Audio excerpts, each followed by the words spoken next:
एक गांव में मंगम्मा और अवंतिका नामक सास बहू रहते थे। उनमें सास बहुत अच्छी थी। वो अपनी बहू अवंतिका का खूब ख्याल रखती थी, लेकिन अवंतिका बहुत बुरी थी। वो हमेशा अपने सास से बहस करती थी, लेकिन जब तक उसका पति घर पे था वो ऐसे नाटक करती थी जैसे वो अपनी सास का बहुत अच्छा ख्याल रख रही हो।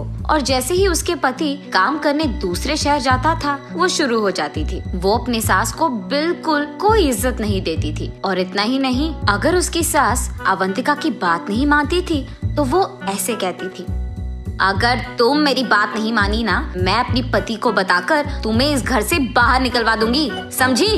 इसी कारण मंगम्मा, इस उम्र में मैं बाहर जाकर कैसे जी पाऊंगी, अकेली मैं कुछ नहीं कर पाऊंगी। इसी डर में वो जो अपनी बहू कहती थी चुपचाप करती थी। एक दिन अवंतिका की दोस्त शहर से उसके घर आते हैं। तब वो अपनी सास से ऐसे कहती है, हाँ सुनो, शहर से मेरे दोस्त आए हुए हैं, उन सब के लिए विभिन्न प्रकार के व्यंजन बनाओ और वो भी जल्दी। उतने व्यंजन मैं कैसे बनाऊं बेटा, कुछ ही पकाऊंगी। हाँ, मेरी सहेलियों के सामने मेरा इज्जत निकालना चाहती हो तुम? ऐसा कुछ नहीं है बेटा, मेरा वो मतलब नहीं था।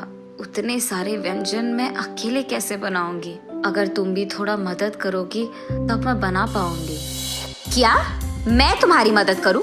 मतलब मेरी सहेलियां यहाँ आई हुई है, उनको छोड़कर मैं तुम्हारी मदद करते रह जाऊं? तुम जरूर ये सब मेरे दोस्तों के सामने मेरे इज्जत निकालने के लिए कर रही हो ना? अरे रे बेटा, मेरा ये मतलब नहीं था।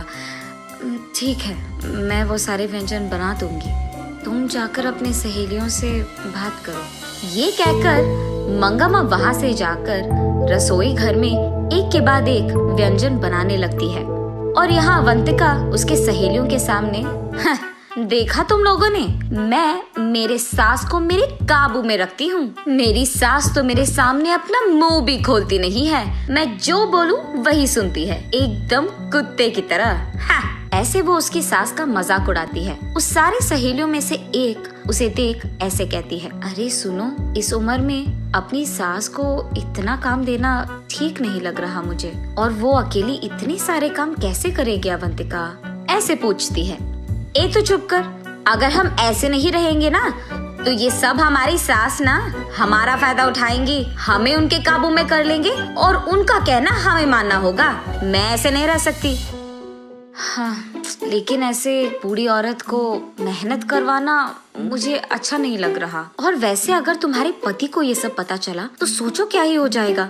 अरे चल, कुछ नहीं होगा। यहाँ जो कुछ हो रहा है कहीं और बैठे मेरे पति को कैसे पता चलेगा? तू भी ना। अरे पर तुम्हारी सास तो बोल सकती है ना।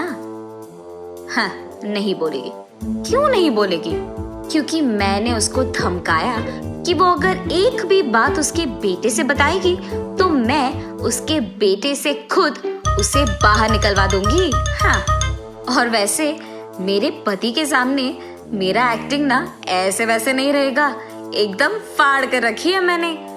ओह, तो ऐसे तुम दोनों को उल्लू बना रही हो।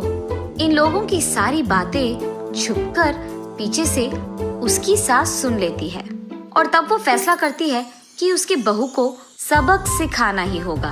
तब वो वहाँ से जाकर काम करने में लग जाती है। और दूसरी तरफ अवंतिका उसके सहेलियों के साथ बैठकर खाते हुए पीते हुए बीच बीच में अपनी सास को बुलाकर काम करवाती रहती है। और ऐसे वो अपनी सहेलियों के साथ खूब मस्ती करती है। कुछ देर बाद उसकी सारी दोस्त वहाँ पे खा पी कर चले जाते हैं अपने घर। तब अवंतिका, क्यों सासू माँ, कहाँ पे हो? यही तो हूँ बेटी, क्या चाहिए? घर में बहुत कचरा है, उस रूम में पड़े हुए गिलास और प्लेट निकाल कर कचरा बाहर फेंक दो और घर पूरा साफ कर दो, समझी? तब तक बहुत काम करने के कारण मंगम्मा बहुत थक जाती है, लेकिन अब वो कुछ कर भी नहीं सकती थी, इसीलिए उसके बहू के दिए हुए सारे काम एक के बाद एक खत्म करती है। वहाँ से कचरा फेंक के वो घर पूरा साफ कर देती है। अगले दिन मंगम्मा उदास बैठे रहती है। तब पड़ोसी घर की बेटी अमृता वहाँ आकर उससे ऐसे कहती है, दादी दादी, ये लो मिठाई, खाओ ना, आज मेरा जन्मदिन है। ऐसे कहती है। पर ये सब मंगम्मा नहीं सुनती है, अपने ख्यालों में खोई रहती है। तब अमृता दादी दादी ऐसे जोर से पुकारती है। तब मंगम्मा होश में आकर बोलो बेटी अमृता, यहाँ कैसे आना हुआ? मेरा छोड़ दीजिए दादी, लेकिन आप ऐसे उदास क्यों बैठे हैं? ऐसे कहती है। तब मंगम्मा जो कुछ भी हुआ उसको समझाती है। ओह, इतना ही?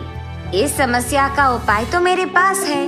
बस आज के लिए जो भी तुम्हारी बहू तुमसे कहती है ना, वो काम कर लो और कल से ये नौबत तुम्हें नहीं आएगी। तब मंगम्मा, ऐसे कैसे अमृता, ऐसे क्या कर लोगी तुम? अरे वो सब आप मुझ पे छोड़ दीजिए दादी, मैंने कहा ना कि मैं संभाल लूंगी। ये कहकर अमृता वहाँ से हंसते हुए चली जाती है। इतने में अवंतिका वहाँ आकर पहनी हुई कपड़े सारे मंगम्मा के मुंह पे फेंक कर, सुनो, ये सब धोकर इस्त्री करके मुझे वापस करो। अरे घर में तो वॉशिंग मशीन है ना बेटा, उसमें डाल देती। ये कपड़े अगर वॉशिंग मशीन में डालेंगे ना तो खराब हो जाएंगे, तुम पहले काम करो ना। ठीक है बेटा, धो लूंगी। मंगम्मा उन सारे कपड़ों को अच्छे से धोकर उन्हें सूरज में सुखा करके उसके बहू के पास ले जाती है। ये लो बेटा, सारे कपड़े धो लिया मैंने। अच्छा, तो फिर कपड़े को तय कौन करेगा? मैं? उनका इस्त्री करके अलमारा में लगा दो। उसकी बहू की बात मानकर वो उन सारे कपड़ों को तय करके उनका इस्त्री करके अलमारा में लगा देती है।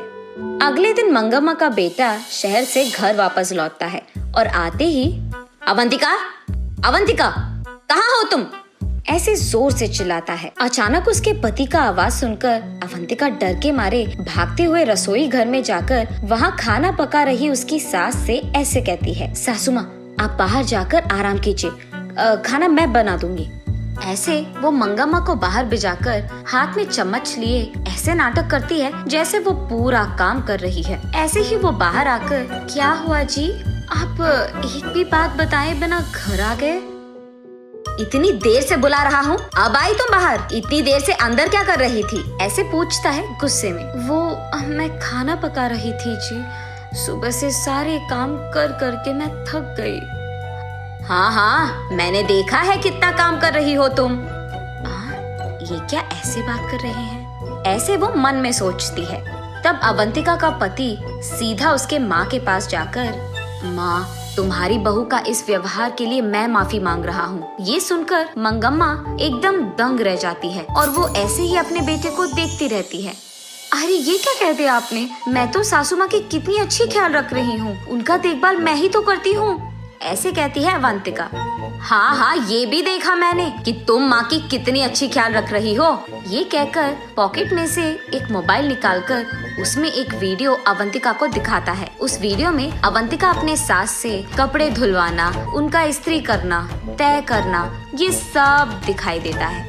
ये देख मंगम्मा को समझ आता है कि ये सब अमृता का किया है और ये समझकर वो अपने आप में खुश हो जाती है। मगर दूसरी तरफ अवंतिका को ये नहीं पता चलता है कि ये सब किसने किया है, लेकिन वो अपना गलती मानकर चुपचाप खड़ी रहती है। उसके बाद अपनी गलती का एहसास होने के कारण वो अपनी सास का बहुत अच्छा ख्याल रखने लगती है।